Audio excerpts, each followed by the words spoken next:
34절 한 절 말씀인데요.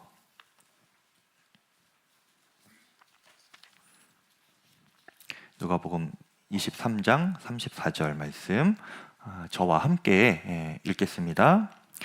이에 예수께서 이르시되 아버지 저들을 사하여 주옵소서 자기들이 하는 것을 알지 못함이니이다 하시더라. 아멘. 여기까지만 읽겠습니다. 네, 오늘은 이게 종려주일입니다. 이제 다음 주일이 부활주일인데요. 종려주일의 의미는 주보에도 제가 설명을 넣어드렸는데 예수님께서 이제 예루살렘에 입성하실 때에 사람들이 예수님을 크게 맞이한 때가 있었습니다. 그래서 승리와 평화의 상징인 이 종려나무 가지를 흔들면서 호산나 다윗의 자손이여 이스라엘의 왕이여 이렇게 외치면서 종려나무 가지를 흔들면서 맞이하였다 하여서 이 일을 기념하여서 종려주일이라고 우리가 지키고 있는데요. 그런데 종려주일의 또 다른 이름은 고난주일이기도 합니다. 왜냐하면 이 종려나무 가지를 흔들면서 맞이하였던 이 날로부터 일주일 후에 이제 예수님께서 십자가의 고난을 당하시고 부활하시는 그 한 주가 시작되기 때문에 이 날을 또한 고난주일이다 이렇게 부르기도 합니다. 작년 종려주일 말씀 여러분 기억나시나요? 안 나시죠? 저도 안 나서 찾아봤습니다. 예수 십자가 동행 이런 제목으로 우리와 함께 동행하시는 예수님에 대해서 말씀을 나누었는데 올해는 그 예수님의 십자가를 더 깊이 묵상하는 의미로 아까 제가 광고 드린 것처럼 오늘 종려주일부터 시작하여서 또 한 주간 동안 고난주간 그리고 다음 주 부활주일까지 예수님의 십자가를 더 깊이 묵상하는 의미로 가상 7원 말씀, 예수님께서 십자가에서 말씀하신 7마디 그렇게 말씀을 나누려고 합니다. 그래서 오늘 그 첫 번째 말씀이 누가복음 23장 34절 말씀이에요. 십자가에서 말씀하신 그 가상 7원 첫 번째 말씀인데요. 아버지 저들을 사하여 주옵소서 자기들이 하는 것을 알지 못함이니이다. 예수님께서 십자가에서 하신 첫 마디는요, 우리를 용서해달라 하시는 그 기도였습니다. 우리 죄가 하나님께 용서를 받을 수 있는 이유는요, 예수님께서 이 기도를 하셨기 때문입니다. 예수님의 이 기도가 없었다면 우리는 아무리 예수님께 회개를 해도 하나님께 나아가 회개를 하고 또 어떤 수단과 방법을 동원한다고 해도 우리의 죄는 용서를 받을 수가 없습니다. 바늘 하나 훔친 아주 작은 죄조차도 우리는 하나님께 용서를 받을 수가 없는 거예요. 예수님의 이 기도가 없었다면 우리는 아무 죄도 용서받을 수 있는 근거가 없는 것입니다. 그런데 놀라운 것은요, 예수님께서 이 기도를 하신 것이 십자가에 달리실 때에 그리고 극심한 고통 중에 있을 때에 이 기도를 하셨다는 거예요. 여기서 우리는 먼저 예수님의 기도에 대하여서 배우게 되는데요. 예수님께서는 습관을 따라 기도하시기도 하셨지만 이렇게 극심한 상황 가운데서도 예수님은 기도하신 분이다라는 겁니다. 여러분 삶 가운데 지금 제가 다 알 수는 없지만 어떤 극심한 상황, 그런 고통 가운데 빠져 계신 분 혹시 계신가요? 여러분 이때에도 여러분 기도하실 수 있기를 바랍니다. 예수님께서 그 극심한 고통 중에서도 기도하실 수 있었던 힘은 어디서 나왔을까? 예수님의 기도 첫 마디를 보면 알 수 있는데요. 그 첫 마디가 아버지여 였습니다. 아버지 이렇게 부르는 거였어요. 예수님은요 그 극심한 고통 중에 있을 때에도 하나님은 여전히 나의 아버지이시고 나와 함께하고 계시다는 것을 예수님은 의심하지 않으셨습니다. 그래서 그 아버지를 부르신 거예요. 예수님도 우리처럼 육신을 입고 이 땅에 사셨습니다. 연약한 육신을 입고 이 땅에서 살아가셨기 때문에 적어도 이 고난을 감당함에 있어서만큼은 우리와 전혀 다르지 않으십니다. 굉장히 큰 고통, 말할 수 없는 수치와 치욕을 감당하셔야 했던 것이 바로 이 십자가였던 거예요. 그런데도 그 극한 그 십자가의 고통을 이기실 수 있었던 힘은 아버지여 이렇게 부르시면서 기도하는 이 기도에 있었다는 것이죠. 저도 요새 새벽 시간에 부르짖어 기도하는 기도를 계속 성도님들과 하고 있는데요. 그럴 때 부르짖어 기도할 때 아버지, 아버지 이렇게 외치면서 기도하곤 합니다. 그렇게 외치면서 기도하면 하나님 아버지께서 주시는 위로와 도우시는 능력을 경험하게 되는 거예요. 무엇을 어떻게 기도해야 될지 모를 만큼 그런 막막한 상황에 제가 있을 때에도요, 아버지 이렇게 부르면 마음에 하나님께서 마치 저에게 아들아 이렇게 대답하시면서 저를 감싸고 계시는 듯한 그런 확신이 들면서 마음이 평안해지는 거예요. 그러면서 성령께서 인도하시는 이끄시는 그 기도의 문이 열리게 되는 것입니다. 여러분 고난 당하실 때 또 극심한 고통 가운데 어려움 가운데 이를 때에 여러분 그때에도 여러분 기도하실 수 있기를 바라고요. 아버지 이렇게 부르시면서 기도에 힘을 얻으시고 주님께서 주시는 위로와 능력을 경험하실 수 있기를 바랍니다. 하나님 아버지께서 도우시는 능력을 우리가 경험하게 될 거예요. 용서의 능력도 그렇게 아버지 하나님께서 주시는 힘에서 나오는 것입니다. 예수님께서 그렇게 아버지 하나님을 부르며 간신히 힘을 내어 기도하실 때에 그 내용이 여러분 더욱 놀라운데요. 자신을 위해서 기도하는 것이 아니었어요. 저를 십자가에서 내려오게 해주십시오 라고 하든지 아니면 저를 때리던 모욕을 주던 저 로마 병사들과 유대 지도자들 저들에게 불을 내려서 원수를 갚아주십시오. 예수님이 그렇게 기도하지 않으셨습니다. 저들을 용서하여 주십시오. 예수님은 그렇게 기도하셨어요. 극한 상황 가운데서 드리는 예수님의 기도는요, 자신을 위해서가 아니라 이타적인 기도, 남을 위한 기도였을 뿐만 아니라 심지어는 자신을 그렇게 못 받고 괴롭히고 조롱하고 치욕과 모욕을 주었던 그 원수 같은 이들을 마음으로 용서하고 그들의 용서를 하나님께 구하는 그런 중보기도, 그 기도가 바로 예수님의 기도였습니다. 이것이 예수님의 십자가에서 들을 수 있는 첫 번째 말씀이고요. 우리가 본받아야 할 마음인 것이지요.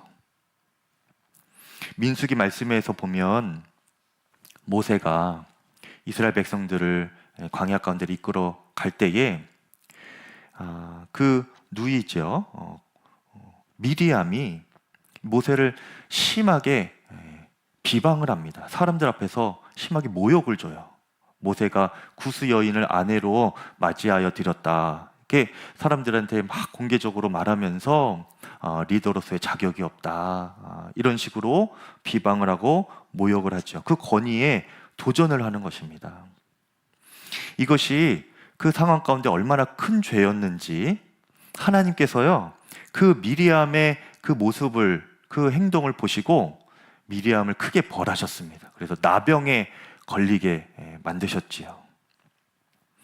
그런데 그 모습을 보고 아론이 모세에게 기도해 달라고 합니다. 그러면 모세는 어떻게 해야 됩니까? 내가 왜 저 사람을 위하여 기도해야 됩니까? 나를 비방한 그 사람을 위하여 내가 왜 중보해야 됩니까?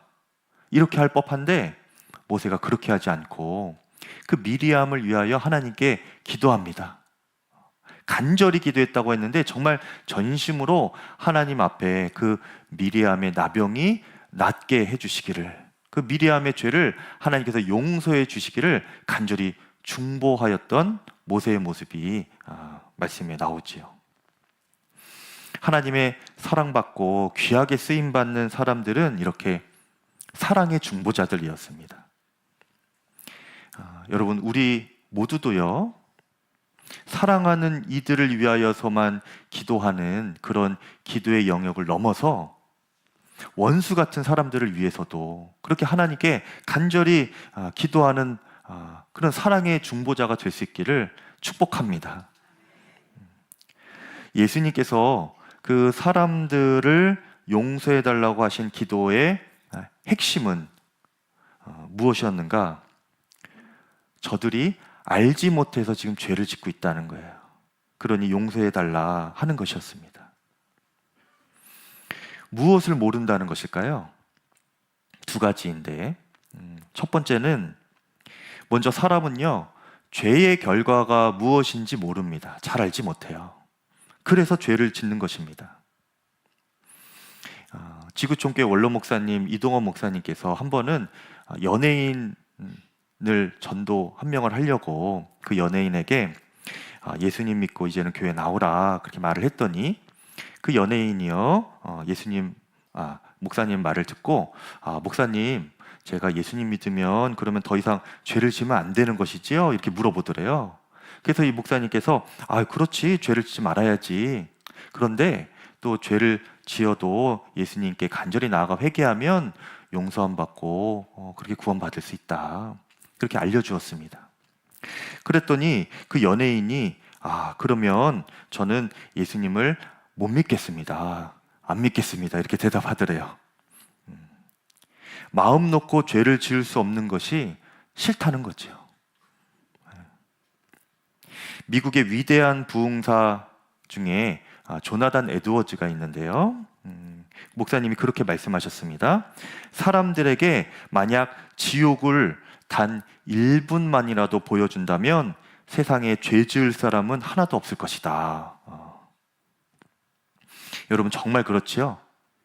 우리가 죄가 얼마나 끔찍하고 무서운 대가를 지불해야 되는지 모르니까, 지옥을 알지 못하니까 그렇게 나는 죄 안 지으면서 살아갈 수 없다, 마음 편히 죄 지으면서 살고 싶다, 이렇게 말하는 것 아닙니까? 하지만 여러분, 죄의 결과는요, 반드시 사망입니다. 사망이라고 해서 우리가 죽으면 끝난다, 그러니까 그 정도는 감당할 수 있다, 이런 것이 아니에요. 여기서 말하는 사망이라는 것은요, 우리의 육신이 끝나도 우리의 영혼이 영원토록 지옥에서 고통받으면서 영원토록 살아간다는 겁니다. 그것이 사망인 거예요. 죄의 대가인 것입니다. 유대 지도자들과 로마 병사들, 예수님 못 박은 그 사람들은 이것을 몰랐던 것이지요. 또 한 가지 몰랐던 것은요, 그들은 그들 앞에 지금 십자가에 자신들이 못 박은 이 예수님이, 그들 앞에 계신 예수님이 하나님의 아들이심을 그들은 몰랐습니다. 알았다면 그런 죄를 지었을 리가 없겠죠. 하나님의 아들을 그렇게 십자가에 못 박고 조롱하고 비웃는 그런 죄를 어떻게 제정신을 가지고 짓겠습니까? 몰랐으니까 그런 죄를 짓는 거죠. 하지만 여러분, 몰랐다고 해서 그 지은 죄가 없이 되는 것은 아닙니다. 몰라서 죄를 지었다고 해도 그 죄값이 사라지는 것은 아니에요. 모르고 사람 치어 죽게 했다고 그게 죄가 아닌 것은 아니잖아요.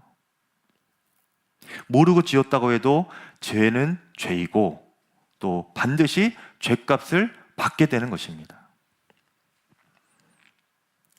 그런데 예수님을 십자가에 못 박은 것은 유대인들 그리고 당시 로마 병사들만 예수님을 십자가에 못 박은 것이 아니에요. 저와 여러분도 예수님을 십자가에 못 박은 자들입니다. 예수님께서 십자가에 못 박히신 이유가요, 바로 나의 죄값을 예수님이 대신 치르시기 위해서 십자가에 달리신 것이기 때문입니다, 여러분. 그런데 여러분, 우리가 왜 그런 죄를 그렇게 지었겠습니까? 내 안에 계신 예수님께서 하나님의 아들이시라는 것을 진정으로 알지 못했기 때문이죠. 알았다면 어떻게 그렇게 죄를 지었겠습니까? 몰라서 지었던 것이죠. 심지어는 지금도 우리는 여전히 교만하고 자신을 드러내기 위해서 남을 깔아내리기도 하고 함부로 말하기도 하고 마음에 음란과 정욕과 탐심으로 살아갈 때가 얼마나 많은지 모릅니다. 말씀을 들어도 불순종으로 살고 싶어하고, 아까 그 연예인처럼 그냥 죄 짓는 것을 좋게, 그것이 행복한 일인 것처럼 그렇게 주님 앞에서 아무렇지 않게 살아갈 때가 우리에게도 지금 오늘 살아가는 삶 가운데 얼마나 많은지 모릅니다, 여러분. 왜 그렇게 살아갑니까? 몰라서 짓고 있는 거죠. 하나님의 아들 예수님이 내 안에 계시다는 것을 진정으로 알지 못하기 때문에 우리가 그렇게 죄를 지으면서 살아가는 것입니다. 그러한 나의 죄 때문에 예수님께서 십자가에 못 박혀 죽으셔야 했고, 그리고 지금도 그렇게 죄 짓고 있는 나의 그 죄 때문에 예수님을 계속 못 박고 있는 중인 것입니다. 이 땅의 모든 사람들이 다 그렇게 죄 가운데 지옥 갈 상황인 거예요. 그래서 예수님이 오늘 이렇게 기도하신 것입니다. 이 기도는요, 당시 십자가 앞에 있는 로마 병사들, 또 유대 지도자들을 위해서만이 아니고 바로 저와 여러분을 위해서 예수님께서 이렇게 기도하신 것입니다. 하나님, 제발 저들을 용서해 주십시오. 저들은 지금 자기가 하는 일을 알지 못하고 있습니다. 제발 긍휼을 베푸셔서 저들을 용서하시고 저의 생명을 드리니 저들을 용서하여 주십시오. 이 기도가 저와 여러분을 위한 기도인 것이지요. 우리가 이 기도 때문에 사는 것입니다. 우리는 아무 소망이 없고요, 지금 당장 지옥 가도 할 말이 없는 사람들입니다. 그런데 그런 우리들이 예수님의 이 기도 때문에 회개할 기회가 생겼고 용서받게 되었고, 그리고 천국 백성으로 거듭나게 된 거예요. 그래서 우리는 이 십자가를 바라볼 때마다 무엇을 생각해야 됩니까? 나의 모든 죄, 과거, 현재, 심지어는 미래에 지을 죄까지도 다 용서해 주신 그 예수님의 말할 수 없는 십자가 사랑과 은혜를 우리가 깨달을 수 있어야 하는 거죠. 그 십자가의 은혜를 진심으로 여러분 깨달으시기를 바랍니다. 그런 사람은 어떻게 살아갈까요? 브라이언 채플 목사님께서 은혜가 이끄는 삶이라는 책을 쓰셨는데, 그 내용 중에 보면 링컨 대통령에 대한 일화가 나옵니다. 이 링컨 대통령이 젊은 시절, 대통령 되기 전에 변호사였는데, 젊은 변호사 시절에 시골 변호사로 이렇게 많은 수입을 갖지는 못했었나 봐요. 그런데 그 많지 않은 재정을 모아서 노예 경매에 큰 돈을 건 적이 있었다고 합니다. 그래서 거기서 여자 노예 한 명을 그렇게 그 자리에서 사게 되었는데요, 그 여자 노예를 거금을 주고 사서 그 자리에서 풀어주었대요. 그랬더니 그 여자가 이렇게 물어봅니다. 선생님, 저를 정말 이 사슬에서 풀어주시는 겁니까? 그랬더니 링컨이 맞습니다. 여자가 또 물었대요. 이제부터는 그러면 주인을 따르며 살지 않아도 되는 겁니까? 링컨이 이제부터는 당신 원하는 곳 어디든지 자유롭게 가십시오, 이렇게 대답을 해주었대요. 그랬더니 그 여인이 링컨에게 이렇게 대답했다고 합니다. 그렇다면, 그렇게 나에게 자유가 주어졌다면 나는 당신을 따르겠습니다. 여러분, 죄의 노예로 살던 나를 예수님께서는요, 자신의 생명값으로 나의 죄값을 대신 치르시고 죄의 노예에서 해방을 시켜 주셨습니다. 우리가 더 이상 죄의 종이 아니고요, 우리는 자유인이 된 거예요. 새 삶을 이미 얻었습니다. 그러면 여러분, 예수님의 은혜 가운데서 얻은 이 새 삶을 어떻게 살아가야 하는 것입니까? 또 내 마음대로 죄 짓는 삶으로 살아가야 되는 건가요? 죄의 노예로 다시금 내가 돌아가야 되는 겁니까? 어리석은 것이지요. 이 여인처럼 나에게 은혜를 준 분, 나의 예수님, 그분께 나아가는 것입니다. 그리고 그분의 뜻을 따라 살아가야 하는 것이죠. 그것이 은혜를 깊이 경험하고 진정으로 깨달은 성도가 살아갈 삶인 것입니다. 우리도 예수님처럼 용서의 십자가를 지며 살아가는 거예요. 여러분, 그렇게 예수님의 뜻을 따라 살아가시기를 축복합니다. 그런데 여러분, 용서의 십자가를 지는 것은요, 참 어려운 일입니다. 저절로 되는 것이 아니에요. 쉽게 되는 것이라면 하나님의 아들이신 예수님께서 자신의 생명을 내어주실 이유가 없지요. 그렇게 쉬운 것이 아닙니다. 누군가를 용서해 준다는 것은요, 그가 일으킨 잘못의 대가를 내가 대신 감당해야 되는 것이기 때문에 사람의 성정으로는, 이기적인 사람의 성정으로는 용서는 사실 어렵습니다. 그래서 용서는요, 팀 켈러 목사님은 일종의 자발적인 고생이다, 이렇게 말하기도 했어요. 그런데 예수님은 왜 우리 보고 그런 고생을 사서 하라고 하시는 겁니까? 그 자발적인 고생, 그 용서를 왜 우리가 그 용서의 십자가를 지며 살아가라고 우리에게 오늘 말씀하시는 것이죠? 용서가 나에게 진정한 자유를 주기 때문입니다. 마태복음 18장, 제가 용서 설교를 할 때 자주 인용하는 말씀인데요, 마태복음 18장에 보면 왕에게 1만 달란트 빚진 한 사람이 나옵니다. 그 사람이 왕에게 그 1만 달란트를 다 탕감을 받아요. 그리고 이제 자유를 얻게 되지요. 그러면서 이제 집으로 돌아가는데 자신에게 100데나리온 빚진 한 친구를 만납니다. 그런데 이 사람이 그 친구를 용서해 주지 않아요. 그리고 그 친구를 감옥에 집어넣습니다.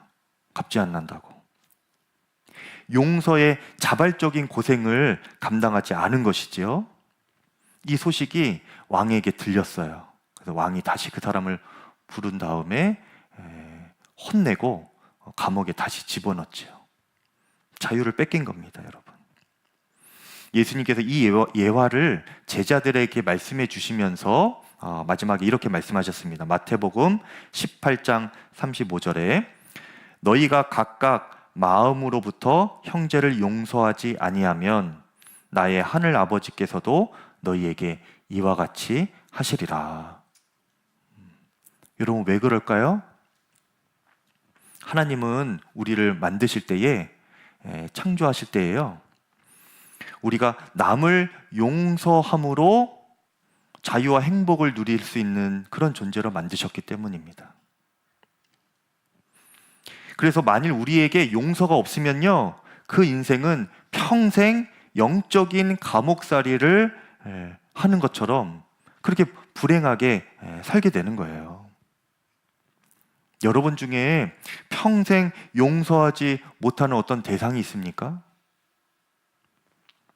그렇게 여태까지 살아오시면서 여러분 마음이 평안하셨나요?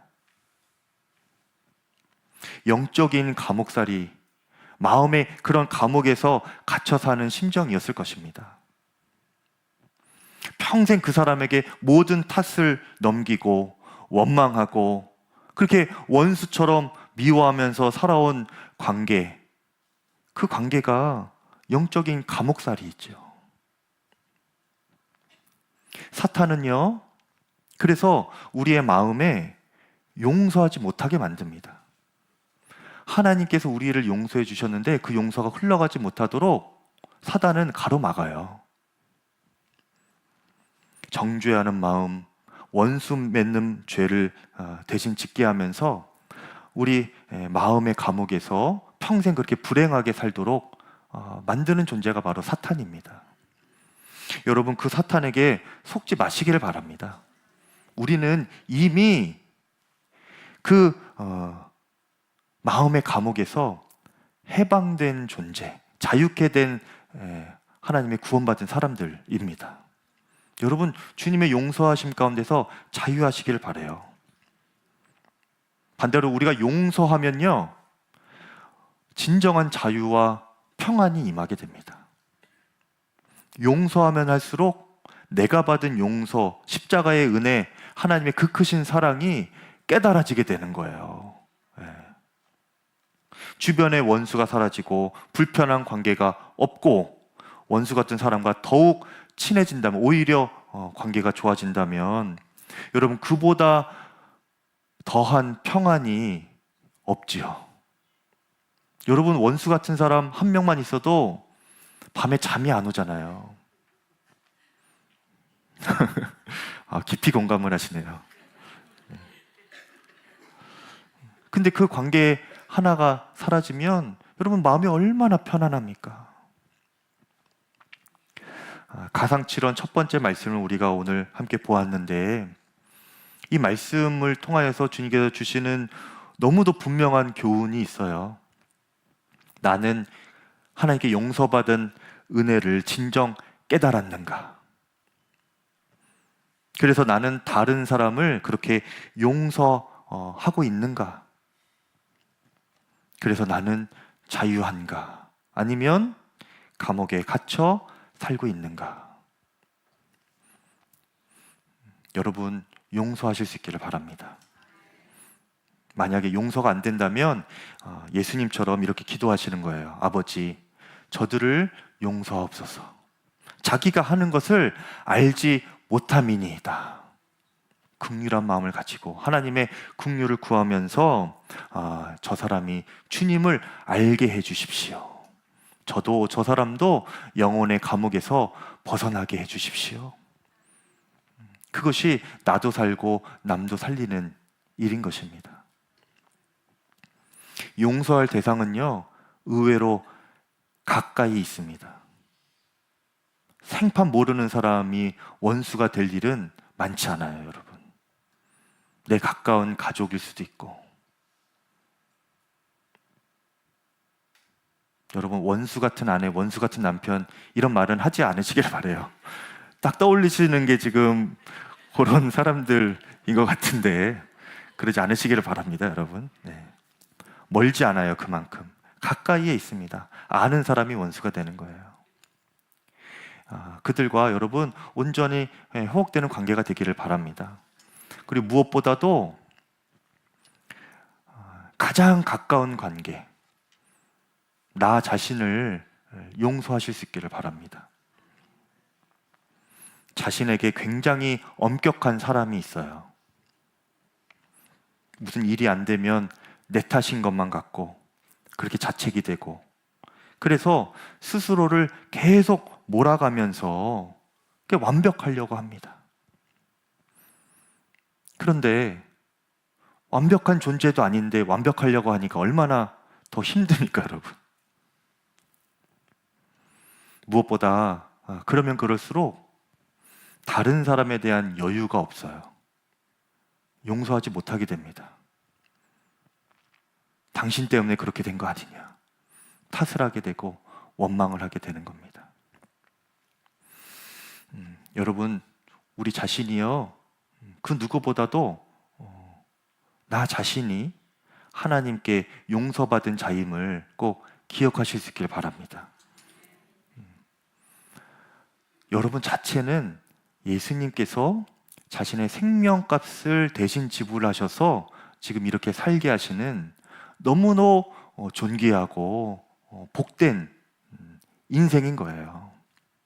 내가 뭘 잘해야 우리가 칭찬받고 잘해야 우리가 주님 앞에 귀한 존재 취급을 받는 것이 아니고요.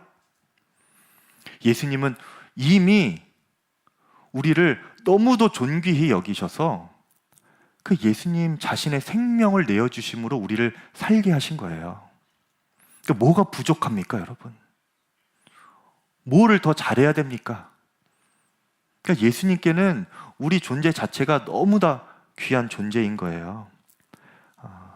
그리고 우리의 모든 죄도 이미 예수님께서 다 짊어지셨습니다. 허물도 주님께서 다 품어 안으신 거예요. 그 예수님 안에서 여러분 자유함을 누리실 수 있기를 바랍니다. 그래야 남도 용서할 수 있는 힘이 생기는 거예요. 용서하기가 여러분 숨이 끊어질 듯 어렵고 안 되시잖아요. 그러면 여러분 제가 처음에 알려드린 그 기도를 하시면 돼요. 아버지, 아버지 이렇게 여러분 간절하게 부르시기를 바랍니다. 그 아버지를 부르는 기도에 능력이 있다니까요. 하나님의 온유하심과 자비로우심과 넓은 사랑으로 나를 용서하시고 품어주신 그 마음이 내 안에 부어지게 될 것입니다. 그러면 용서할 수가 있게 되는 거예요. 그것으로 충분한 거지요. 그 주님 안에서 자유하시고 다른 이도 넉넉히 용서하고 또 중보기도 해줄 수 있는 그 사랑의 중보자의 사명을 우리가 더욱더 신실하게 감당하실 수 있기를 축복합니다. 네, 우리 이 시간 함께 찬양하시고 기도하겠습니다. 다 일어나셔서 함께 예수 나를 위하여 찬양하시고 찬양하시면서 예물을